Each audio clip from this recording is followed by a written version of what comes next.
আসসালামু আলাইকুম রহমতুল্লাহ। Hi guys, কেমন আছো তোমরা? আশা করি আল্লাহর রহমতে ভালো আছো। আমি আলহামদুলিল্লাহ আল্লাহর রহমতে ভালো আছি। তো আমি এখন চলে যাচ্ছি ঢাকা এয়ারপোর্ট থেকে সিধা বাংলার কাতারে যাব। তো এই হচ্ছে আমাদের পাসপোর্ট আর ভিসা। এটা হচ্ছে আমাদের হজরত শাহজালাল আন্তর্জাতিক বিমানবন্দর। তো এখানে ওয়েটিং করতেছি, একটু পরে ভিতরে ঢুকবো। তো আমার ফ্লাইট ছিল রোববার ভোর 5:05। আমরা ও আর আমরা দুজন একসাথে যাচ্ছি। এই হচ্ছে কাতার এয়ারলাইন্স। কাতার এয়ারলাইন্সটা অনেক বড়, তার মধ্যে যাত্রী ছিল টোটাল 400 জন। তো অবশেষে বিমানটি ছাড়ে দিছে। তো একটু পরে ল্যান্ড করব, একটু পরে উড়ে যাবে বিমানটি।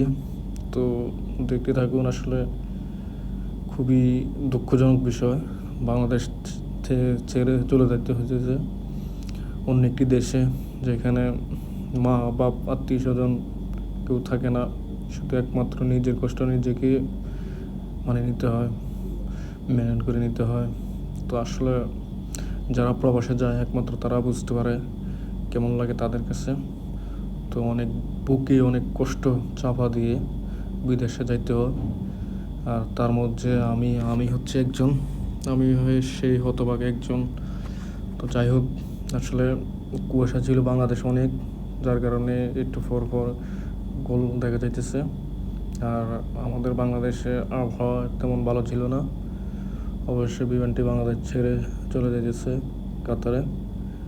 এখন আমরা আছি আবের উপরে, একবারই ফুল আবের উপরে। তো নিচে আব ছাড়া আর কিছু দেখা যায় না। এটা হচ্ছে বিমানের ডানা। তো অবশেষে কাতারে চলে আসলাম। কাতারে এখন বিমানটি ল্যান্ড করতেছে। তো দেখতে থাকুন। আসলে ল্যান্ড করার সময় যে একটা অনুভূতি হয়, এই ডানাগুলার ফাঁকা আর ডানাগুলার এভাবে উঠে দেয়, যার কারণে হাওয়াগুলো বের হয়ে যায়, বিমানটি একটু ভারী হয়ে নিচের দিকে নামে যায়।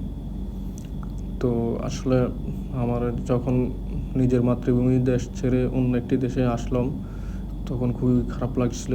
কিছুই করার নাই, আমি হচ্ছে প্রবাসী, আমরা হচ্ছে সেই প্রবাসী, সবাইকে এইভাবে চলে আসতে হয়। কিছু করার না, আসলে কী বলবো, আর দুঃখের কথা। তো অবশ্যই আমরা বিমানটির থেকে বের হতেছি। এটা হচ্ছে আমাদের প্লেন। তার ফাঁকাটা বিশাল বড়, বিশাল বিশাল, যা কল্পনার বাইরে আপনাদের। তো জার্নিংটা খুবই ভালো ছিল। আমাদের সময় লাগছে 4 ঘন্টা 45 মিনিট। তো এসে কাতার এয়ারপোর্ট। তো গাইস, আমার পাশে থাকো, আমি নতুন নতুন ভিডিও দিব। আজকের জন্য এখানে শেষ। আল্লাহ হাফিজ।